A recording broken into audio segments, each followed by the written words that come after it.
seperti yang saya sampaikan di minggu lalu, saya sudah berkomunikasi dengan penyidik di Direktorat Kriminal Umum Polda Metro Jaya, bahwa saya sampaikan, Komandan mohon izin, saya bilang, saya kebetulan diberi amanah sama Doktif ya untuk memonitoring kasus atau laporannya Doktif di Polda Metro Jaya, gitu loh ya. Apakah ada kendala terkait dengan laporannya Doktif terhadap gerombolan sirkus? Saya tanya begitu kan. Oh, nggak ada kendala Mas Sunan, cuman kan kemarin proses hukumnya memang harus dilalui tahapannya. Harus ada, saya bilang. Baik, kami percaya, saya bilang. Kita percaya sama Direktorat Kriminal Umum Polda Metro Jaya bahwa akan tegak lurus ya, nggak akan tebang pilih untuk memanggil gerombolan yang rasanya kayak jagoan banget gitu loh. Kenapa saya bilang kayak jagoan banget? Karena dari awal kejadian malamnya, besok paginya saya lihat itu di YouTube pemberitaan. Wah, saya bilang ini kayak gerombolan apa ya, kayak preman ngegeruduk, kayak apa gitu loh. Maksudnya mohon maaf, kayak orang apa ya, nggak pantas lah pokoknya, nggak pantas untuk seorang pengusaha, untuk orang kaya, untuk orang yang sosialita atau berpendidikan tuh harusnya nggak pantas melakukan persekusi seperti itu ya. Makanya saya langsung telepon itu suaminya Doktif. Kebetulan suaminya Doktif itu adalah senior saya, kawan baik saya semenjak tahun 2002. Saya udah kenal sama suaminya Doktif, itu pengacara juga ya, Bang Teguh Nasrullah namanya. Dia juga ya pokoknya kawan saya dan senior saya. Saya bilang, Bang, itu si Mbak kok digituin orang ya. Nan, abang lagi di luar kota, untungnya abang nggak ada. Saya langsung bilang, Bang, kalau sampai ada orang yang gituin istri saya ya, kalau sampai ada gerombolan atau orang yang gituin istri saya, mungkin saya yang malam itu masuk penjara, saya bilang, masuk tahanan polisi. Karena nggak mungkin saya biarkan gitu aja. Pasti saya cari, ya, pasti saya hukum pakai hukuman saya sendiri gitu loh. Nggak bener itu, nggak boleh kayak begitu. Masa orang di apa istilahnya, didatengin rame-rame, udah gitu orang dimaki-maki, dihina-hina, ya, ditahan untuk nggak boleh naik mobil, ditahan untuk nggak boleh pergi, meninggalkan tempat, itu apa? Ya, apalagi sekilas saya lihat ada seorang laki-laki yang datang nyamperin Doktif itu kayak mau mukul atau mau apa itu, saya pikir. Anda tuh kalau laki, udah gitu saya dengar lakinya itu teriak-teriak, gua nggak takut masuk penjara, gua nggak takut masuk penjara. Pertanyaan gua, udah pernah masuk penjara belum lu? Hah? Udah pernah belum? Teriak-teriak bilang nggak takut masuk penjara, udah pernah belum masuk penjara gitu loh, ya. Kalau teman-teman gue tuh tau lah siapa gue. Gue umur 15 tahun aja udah masuk di Polda Metro Jaya, kasus berantem. Ya, umur 20 tahun gue masuk lagi di Jakarta Selatan. Kasusnya juga gitu. Korbannya nggak perlu cerita lah gue ada. Gitu loh. Orang teriak-teriak mau nyerang perempuan, udah gitu teriak-teriak nggak takut masuk penjara. Emang lu udah pernah masuk penjara belum? Gitu loh. Saya bilang, Bang, kalau itu terjadi sama istri saya mungkin yang masuk penjara, Bang. Saya cari orangnya. Mau berapa banyak kayak apa? Saya sendiri aja lah, nggak usah rame-rame. Gitu loh. Ini rame-rame. Artinya netizen tenang aja, kita kawal sama-sama. Laporannya Doktif jalan, nggak ada yang kebal hukum, mau banyak duit kek, mau punya backing general kek, nggak ada cerita. Itu buktinya sudah cukup ya, dilihat oleh jutaan pemirsa, jutaan netizen. Itu harus disikat itu yang begitu-begitu, yang sok-sok jago. Yang gue heran kenapa gue nggak pernah ketemu orang yang sok jago kayak gitu ya.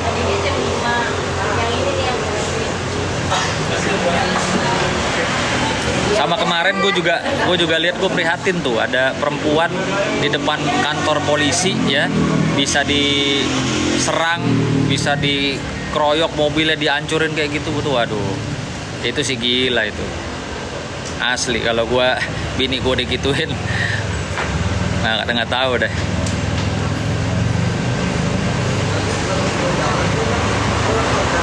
Saya udah bilang sama dokter, dok, ini gerombolan sirkus kalau masuk mau damai apa nggak ada cerita dok, kasih pelajaran dulu dok.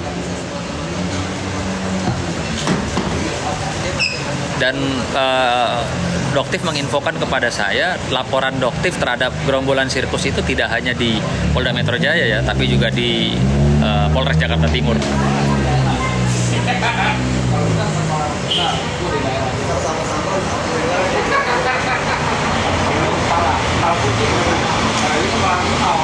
Kok lama ya proses laporannya Doktif? Enggak sih, sebenarnya masih batas toleransi ya. Artinya saya sudah berkomunikasi dengan komandan di Direktorat Kriminal Umum Polda Metro Jaya dan saya pastikan memang tidak ada kendala. Cuman kan kemarin memang proses waktu ya. Ada pemanggilan pas mau lebaran, pihak terlapor itu minta diperiksa setelah lebaran gitu. Jadi nggak ada kendala kok. Kalau bicara bukti, itu buktinya sudah absolut, sudah mengikat, sudah jelas dan nyata. Tidak perlu diperdebatkan lagi itu persekusinya, perbuatan tidak menyenangkannya ya, menyerang kehormatan orang, menahan orang untuk tidak boleh naik mobil, menahan mobil orang untuk tidak meninggalkan parkiran, itu udah jelas kok ya, itu sudah sangat jelas. Saya nggak seperti kayak senior saya bisa menyatakan itu sudah terpenuhi unsur-unsurnya gitu ya.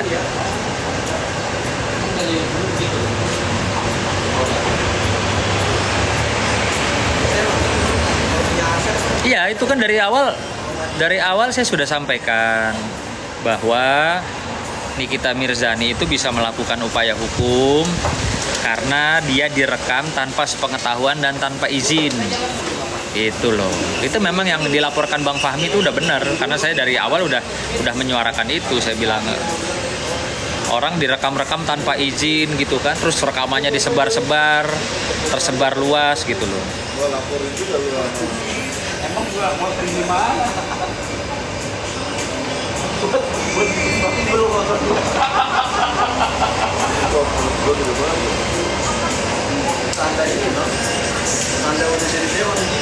Berapa tuh Jim di situ Jim? TikTok. Berapa ribu?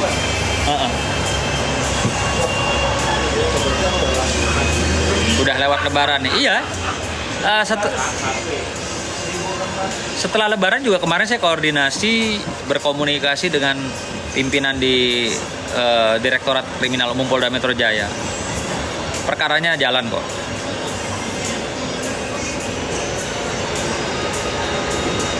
Kak Niki kapan bebas? Kayaknya mesti ikut proses persidangan dulu deh kalau mau bebas. Soalnya nggak mungkin polisi udah nangkep terus dibebasin di polisi, itu nggak mungkin. Karena polisi itu kan bekerja berdasarkan 2 alat bukti dan keterangan saksi.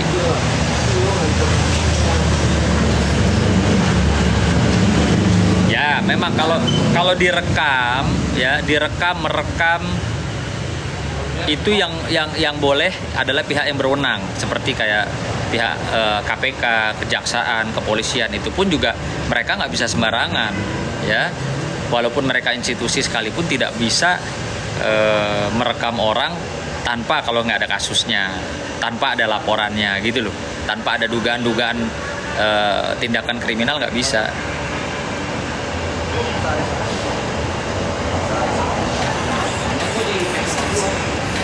Kalau masa penahanan habis gimana Pak? Gini, memang diatur kalau masa penahanan habis, namun demikian berkas belum siap, harus segera ditangguhkan. Tapi jarang sekali loh ada kejadian kayak gitu. Jarang sekali. Ya. Di mana-mana biasanya kalau memang berkasnya dari pihak penyidik belum siap, ya diperpanjang lagi kejaksaan. Jadi jarang sekali orang keluar atau bebas ditangguhkan karena masa penahanannya habis. Itu hampir jarang sekali saya dengar.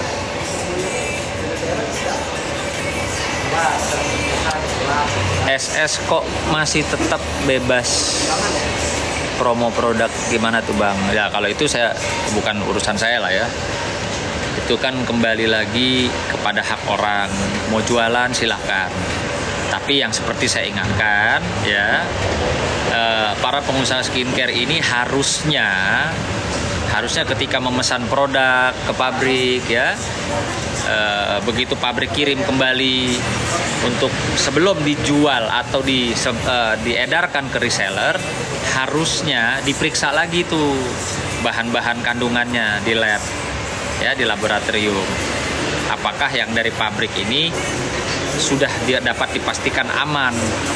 Jangan terima dari pabrik langsung diedarkan ke reseller atau dijual. Kalau memang pabriknya yang nakal, ada bahan berbahaya, yang jadi korban siapa? Kalian. Terus yang harus tanggung jawab siapa? Yang harus tanggung jawab ya pastinya yang punya produk skincare. Kan masyarakat nggak beli dari pabrik. Ya kan? Masyarakat kan belinya dari pengusaha skincare gitu.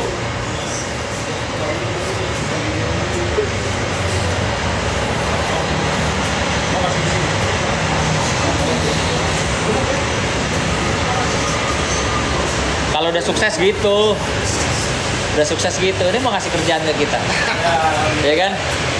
Dia baik, dia lihat kita siang-siang gini jam 3:30 udah nganggur ngopi, gitu, mau dikasih kerjaan sama dia. Ingat ya, catat ya, ingat. Ada 2 kerjaan mau dikasih dia, ntar kita tagih.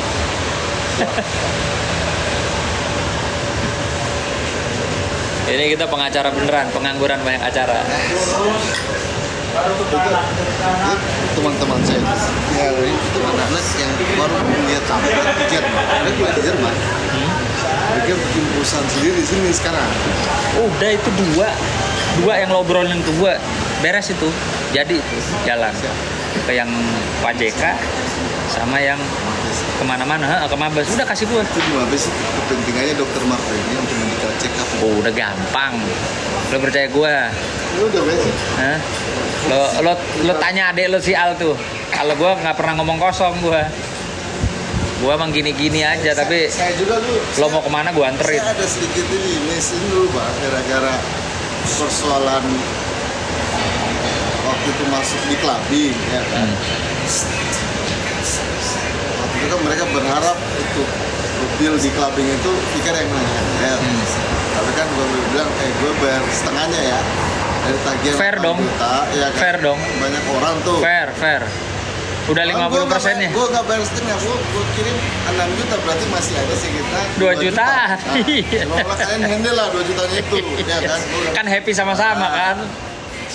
Itu mereka mau pikir, kan kalian yang inisiatif mau masuk nih. Kebetulan gue ada duit ya, saya kasih gitu aja lah. Lo mah udah lebih dari cukup itu. Nah, mereka marah-marah, kata masa kita disuruh bayarin sisanya lagi 2 juta, ini masa mau 2 juta ada 6 orang yang datang nggak ada SIM. Udah, kita cari. Apalagi Irsan kan setiap kali nggak pernah ada duitnya, soalnya kalau itu bawa Mercy, bawa Lo tahu nggak waktu ikut gua dulu tuh masih naik motor. Ini demi Allah demi Tuhan, biar gua nggak bangun nih. Waktu ikut gua pertama kali metik, masih naik motor. Iya. Sekarang kan mobilnya udah punya Mercy, mobil udah berapa, punya kantor sendiri gitu. Kurang aja lah, durhaka sama aku gitu. Nggak apa-apa. Kalau gue kayak gitu-gitu, gue tetap rezekinya jalan, ya kan. Dan gue juga jadi nggak susah, gue nggak jadi miskin gara-gara orang-orang gitu-gitu. Nyatanya gue jam segini kan bisa ngopi-ngopi, ya kan. Yang bawa Irsan kan dulu ketemu ini kan abang juga ya kan, selain Kemana-mana, udahlah. Biarin aja, itu jalan hidupnya mereka, biarin aja. Yang penting lu aja sini. Ada 2 tuh kerjaan kita kerjain. ya udah ya tunggu nanti Lu atur aja 1-2 hari ini kita ketemu. Lo mau apa aja? Satu kemang sini sama di Serapancas itu juga. Gue banyak pegang-pegang jagain kayak klinik kecantikan, terus kayak yang Ya bukan klinik kecantikan sih bang, klinik kejiwaan sama rehabilitas narkoba. Iya. Apalagi narkoba. Gue temen gue jenderal di BNN banyak. Di Mabes Polri banyak. Kan bisa kolaborasi gitu loh. Mantap pak, cocok itu bang. Ya. Atur aja. Nanti ngobrol tembakau.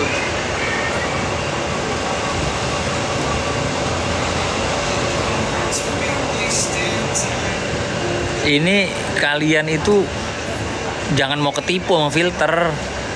Ini kayaknya otomatis ini loh apa? Filternya TikTok. Saya nggak pakai filter, cuman nggak tahu nih kayaknya saya nggak gini aslinya, saya jelek aslinya. Pasti udah ada yang pernah ketemu saya kan di sini aslinya.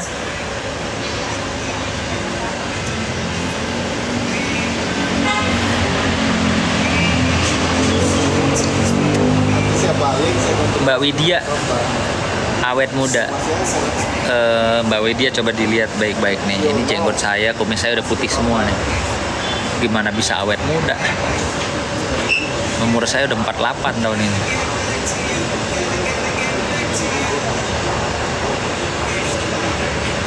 Bang, emang boleh rekaman dijadikan alat bukti? Kalau diperbolehkan,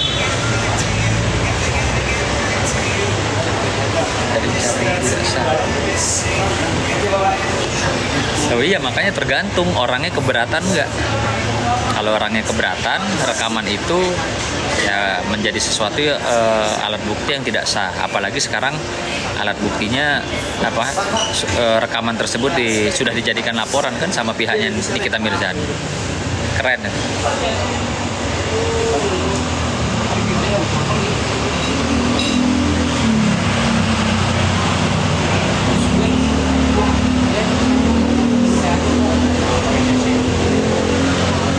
Karena Doktif owner-ownernya skincare, karena Doktif owner skincare yang nakal, udah mulai sadar nggak berani nipu-nipu masyarakat lagi. Iya betul. Nggak gini loh, lu mau flexing, lu mau kaya raya dari usaha lu jualan skincare, nggak ada masalah sama sekali. Silahkan. Bagus malah kan bisa menyerap banyak tenaga kerja. Tapi jangan sampai ngerusak ya. Jangan sampai ngerusak kesehatan pelanggan atau customer kalian. Logikanya kan kalian jualan produk dibeli sama pelanggan berharapnya bisa cantik, bisa putih, bisa kinclong, terus jadi sakit istilahnya atau terganggu kesehatannya, apa nggak kesian? Jadi kalian sama aja berpesta pora kaya raya di atas penderitaan orang kan gitu.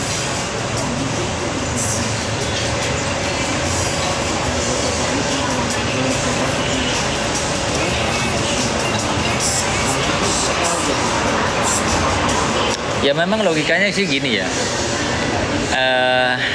satu produk mengklaim bahwa produknya itu mengandung 10% bahan yang bagus gitu ya. Nggak taunya begitu dicek ada bahan bagusnya tapi tidak 10%, misalnya cuma 0,5% atau cuma 5%, ya itu kan namanya juga nipu, namanya juga bohong gitu loh. Makanya saya agak bingung juga nih apa ya, kan overclaim itu bentuknya namanya penipuan ya. Kenapa para penegak hukum tidak melakukan action? Karena itu tadi saya bilang, barang satu produk di labelnya atau si penjualnya atau si owner skincare tersebut menyatakan ini produk saya bagus karena ada 10% kandungan bahan bagusnya gini-gini. Ternyata begitu dicek cuma 0, atau katakan 5%. Itu namanya apa coba? Nipu kan? Kalau penipuan itu merugikan nggak? Merugikan. Kalau merugikan tuh adalah salah satu syarat yang bisa dikenakan jeratan pasal gitu.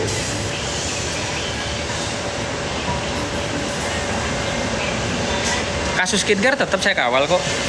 Cuman kan memang saya mengikuti perkembangan ya. Kayak kasusnya Doktif saya kawal. Saya langsung berhubungan sama komandan-komandan di sana kan untuk menanyakan perkembangan.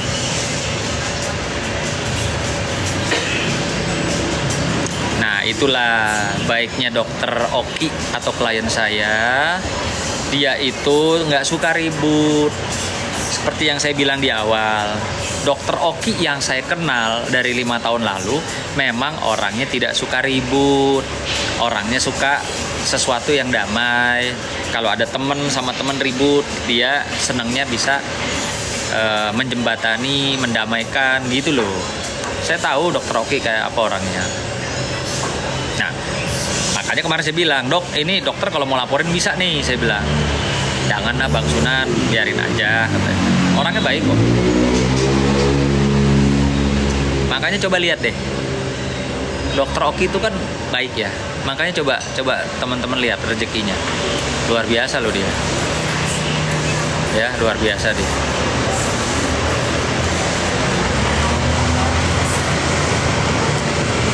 Widya, pabriknya juga bisa kena gak Bang?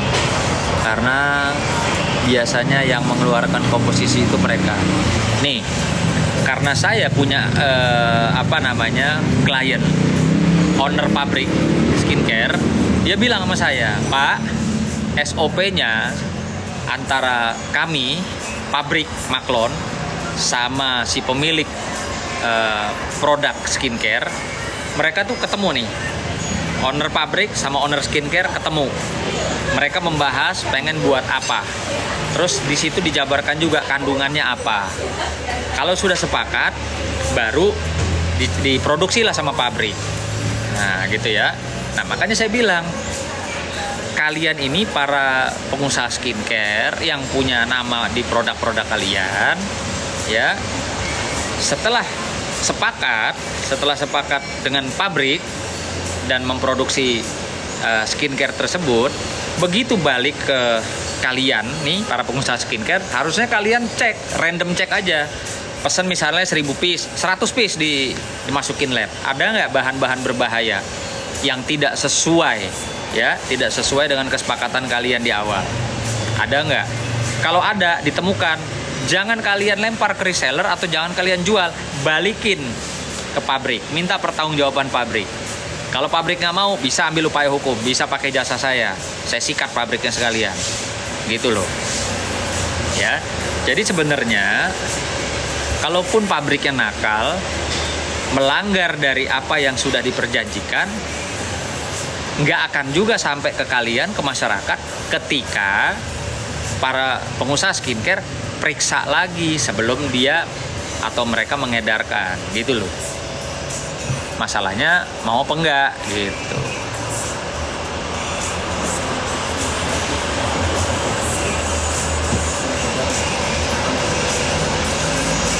Buat saya buzzer mah nih ya, di mata saya buzzer apalah, ngaku-ngaku hacker apa, nothing, nggak saya anggap. Mau kata teriak-teriak kayak mau kata jelek-jelekin apalah, nggak saya anggap.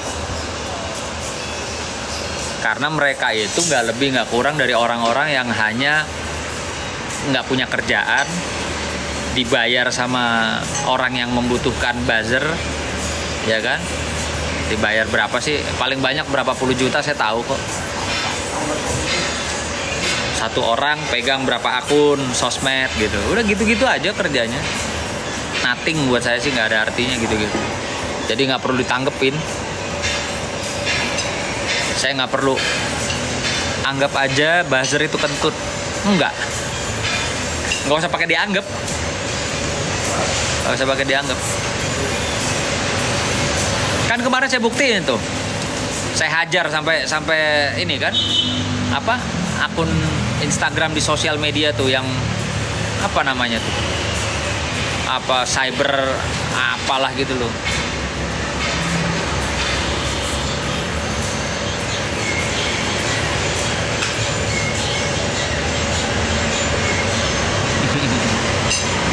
Oke teman-teman,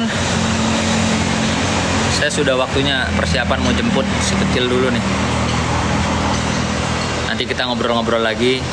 Terima kasih giftnya, terima kasih sudah ngikutin live saya.